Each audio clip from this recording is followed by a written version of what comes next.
Assalamualaikum warahmatullahi wabarakatuh. Saya Wildan Dimas Prayitno dari Prodi Pendidikan Bahasa Indonesia, Fakultas Ilmu Keguruan dan Pendidikan. Di sini saya akan menjelaskan beberapa materi tentang pendidikan untuk memenuhi tugas ujian tengah semester 1 tahun akademik 2021-2022. Sebelum ke materi, alangkah lebih baiknya kita mengetahui dulu apa itu arti pendidikan. 1. Arti pendidikan. Sebelumnya, marilah kita pahami dulu istilah ilmu pendidikan atau pedagogik dan pendidikan pedagogi. Istilah di atas sebetulnya mempunyai makna yang berlainan. Ilmu pendidikan mempunyai makna sama dengan istilah pedagogik, sedangkan pendidikan sama dengan istilah pedagogi. Sekarang, apakah bedanya? 1. Ilmu pendidikan atau pedagogik. Ilmu pendidikan lebih menitik beratkan kepada pemikiran permenuhan tentang pendidikan. Pemikiran bagaimana sebaiknya sistem pendidikan, tujuan pendidikan, materi pendidikan, sarana dan prasarana pendidikan, cara penilaian, cara penerimaan siswa, guru yang bagaimana. Jadi di sini lebih menitik beratkan kepada teori. Yang kedua, pendidikan atau pedagogi. Hal ini lebih menekankan dalam hal praktek, yaitu menyangkut kegiatan belajar mengajar. Tapi keduanya ini tidak dapat dipisahkan secara jelas. Keduanya harus dilaksanakan secara berdampingan, saling memperkuat peningkatan mutu dan tujuan pendidikan. Selanjutnya, dalam dekret ini menggunakan istilah pendidikan atau pedagogi dan mendidik yang lebih menekankan kepada prakteknya. Yang kedua, arti pendidikan secara etimologi.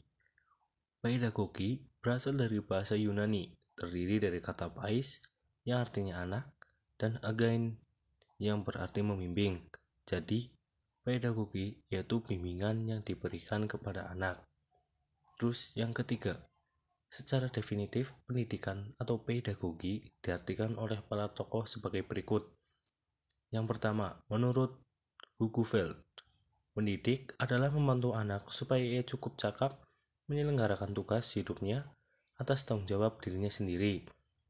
Yang kedua, menurut Rawsi, pendidikan adalah memberi kita perbekalan yang tidak ada pada masa anak-anak, akan tetapi kita membutuhkannya pada waktu dewasa.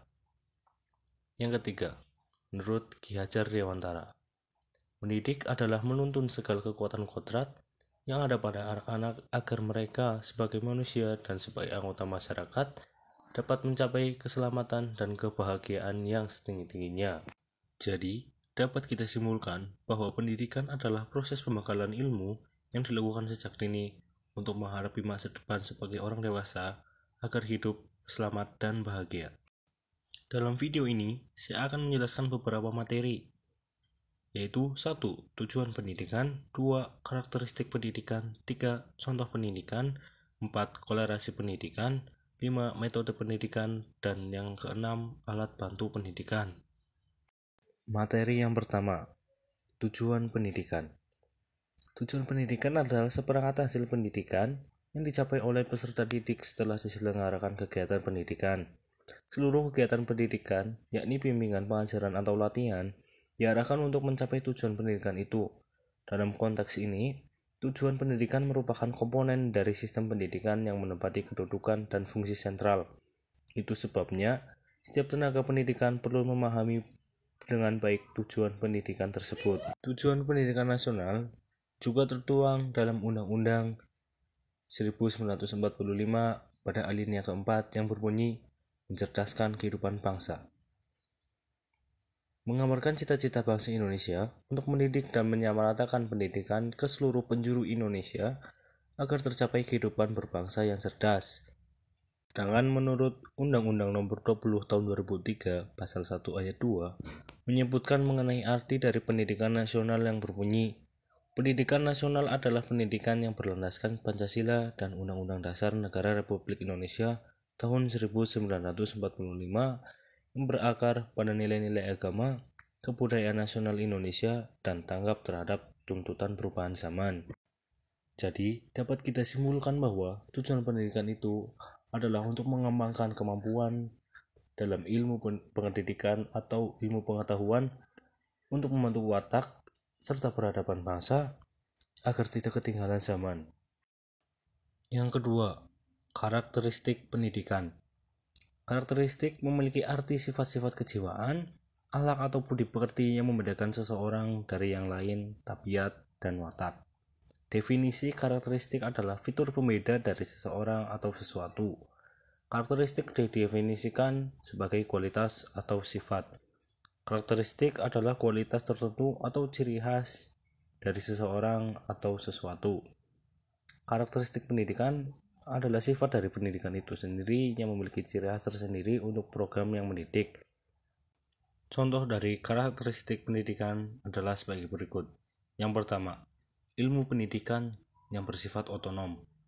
Yang kedua, ilmu pendidikan menerapkan konsep atau teori yang dikembangkan dalam ilmu lain.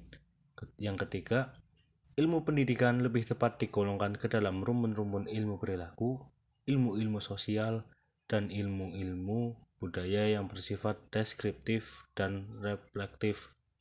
Terus yang keempat, objek studi ilmu pendidikan ialah berbagai aspek interaksi sosial budaya antara peserta didik dengan pendidik dalam rangka mencapai tujuan pendidikan. Yang ketiga, contoh pendidikan. Contoh pendidikan ada 3, yaitu 1. Pendidikan informal, 2. Pendidikan non-formal, dan yang ketiga pendidikan formal. Terlebih dahulu kita bahas pendidikan informal.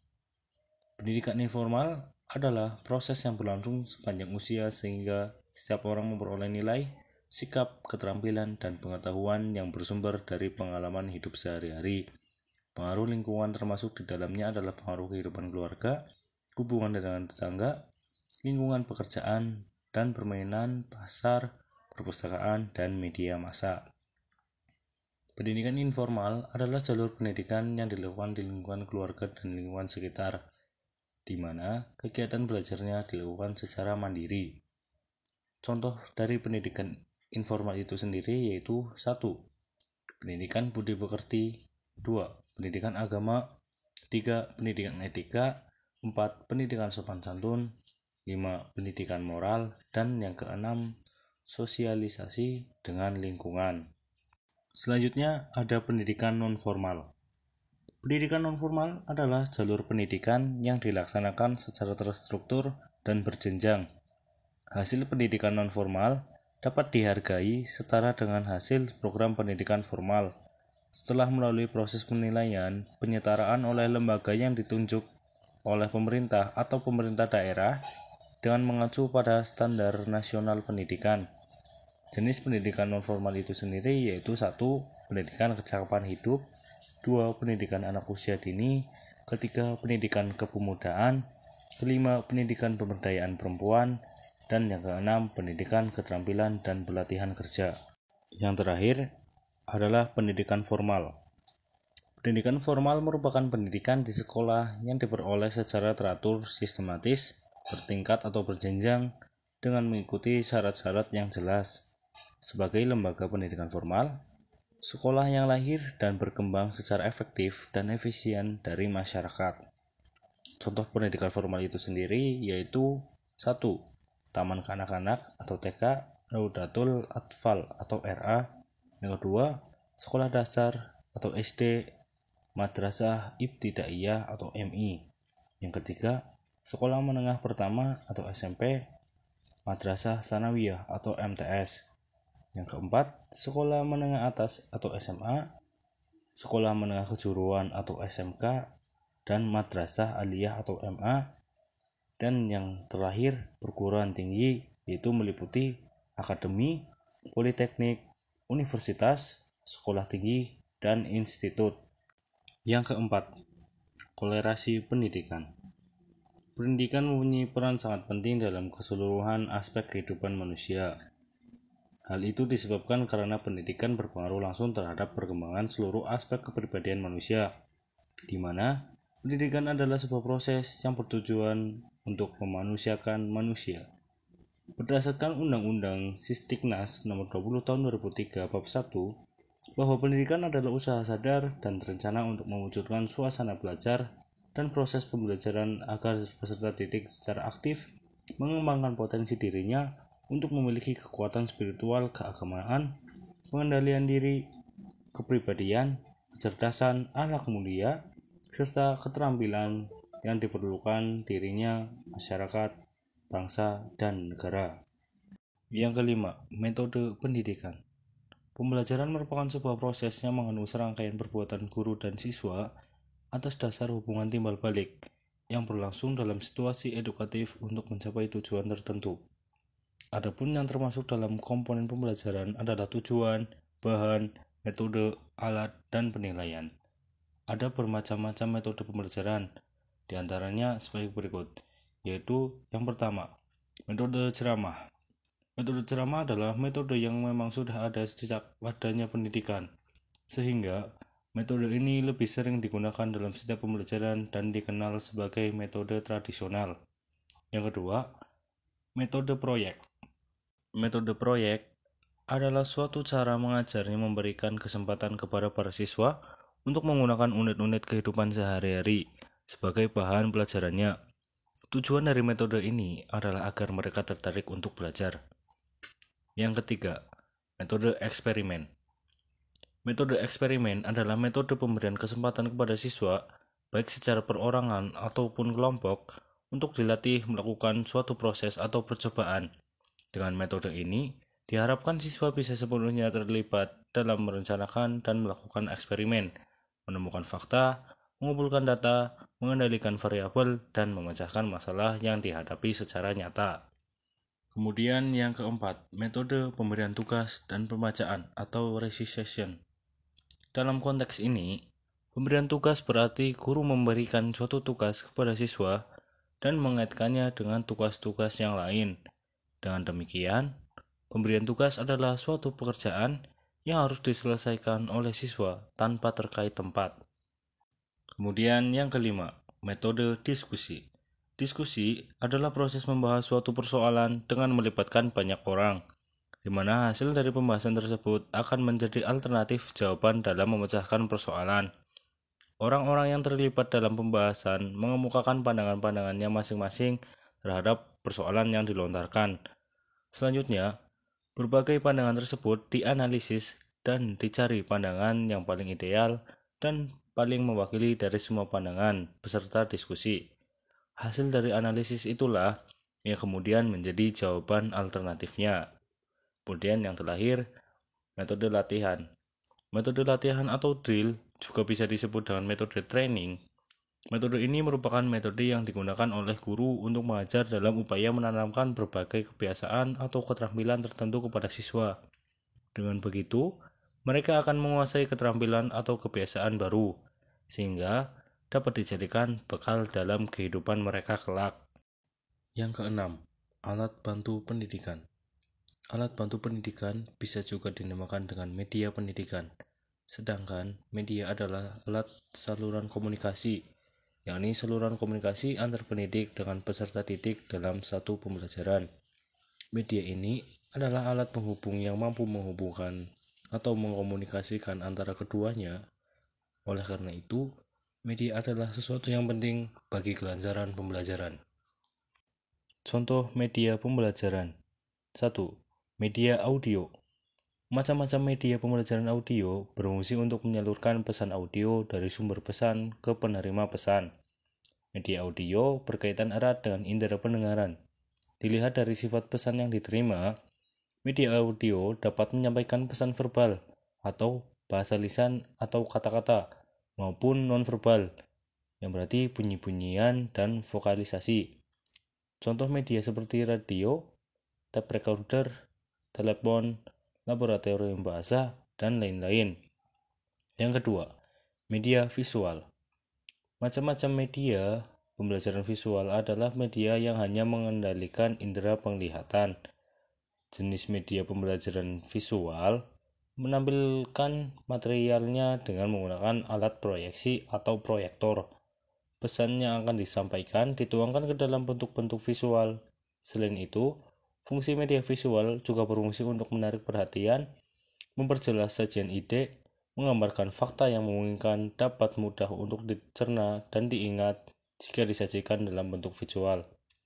Macam-macam media pembelajaran visual dibedakan menjadi dua, yaitu media visual diam dan media visual gerak. Berikut penjelasannya. Yang pertama, media visual diam, yaitu berupa foto, ilustrasi, flashcard, gambar pilihan dan potongan gambar, film bingkai, film OHP, grafik, bagan, diagram, poster, peta, dan lain-lain. Yang kedua, media visual gerak, berupa gambar-gambar proyeksi bergerak, seperti film bisu, dan sebagainya. Yang ketiga, media audiovisual. Macam-macam media pembelajaran audiovisual merupakan media yang mampu menampilkan suara dan gambar. Ditinjau dari karakteristiknya, media audiovisual dibedakan menjadi dua, yaitu media audiovisual diam dan media audiovisual gerak. Berikut penjelasannya. Yang A, media audiovisual diam, berupa TV diam, film rangka bersuara, halaman bersuara, dan buku bersuara. Terus yang B, media audiovisual gerak, berupa film TV, film bersuara, gambar bersuara, dan lain-lain. Yang keempat, media serbaneka. Macam-macam media pembelajaran serbaneka merupakan suatu media yang disesuaikan dengan potensi di suatu daerah, di sekitar sekolah atau di lokasi lain, atau di masyarakat yang dapat dimanfaatkan sebagai media pengajaran. Contoh macam-macam media pembelajaran serbaneka diantaranya adalah papan tulis, media 3 dimensi, realita, dan sumber belajar pada masyarakat. Yang kelima, gambar fotografi. Gambar fotografi diperoleh dari beberapa sumber, misalnya dari surat kabar, lukisan, kartun, ilustrasi. Foto yang diperoleh dari berbagai sumber tersebut dapat digunakan oleh guru secara efektif dalam kegiatan belajar mengajar dengan tujuan tertentu. Terdapat 5 macam gambar fotografi yang harus diperhatikan. Antara lain, 1. Gambar fotografi itu harus cukup memadai. Yang kedua, gambar-gambar harus memenuhi persyaratan artistik yang bermutu. Yang ketiga, gambar fotografi untuk tujuan pengajaran harus cukup besar dan jelas. Yang keempat, validitas gambar, yaitu apakah gambar itu benar atau tidak. Yang kelima, memikat perhatian anak. Ini cenderung kepada hal-hal yang diamatinya, misalnya binatang, kereta api, kapal terbang, dan sebagainya. Kemudian yang terakhir, yang keenam, yaitu peta dan globe. Macam-macam media pembelajaran berikutnya adalah peta dan globe. Ini berfungsi untuk menyajikan data-data lokasi, seperti keadaan permukaan, seperti bumi, daratan, sungai-sungai, dan gunung-gunung, dan tempat-tempat serta arah dan jarak. Kelebihan lain dari peta dan globe dalam kegiatan belajar mengajar adalah 1. Memungkinkan siswa mengerti posisi dari kesatuan politik, daerah kepulauan, dan lain-lain. Yang kedua, merangsang minat siswa terhadap penduduk dan pengaruh-pengaruh geografis. Yang ketiga, memungkinkan siswa memperoleh gambaran tentang imigrasi dan distribusi penduduk, tumbuh-tumbuhan, dan kehidupan hewan, serta bentuk bumi yang sebenarnya. Demikian pemaparan materi saya terkait teori tentang pendidikan. Kurang lebihnya mohon maaf. Billahi taufiq wal hidayah. Wassalamualaikum warahmatullahi wabarakatuh.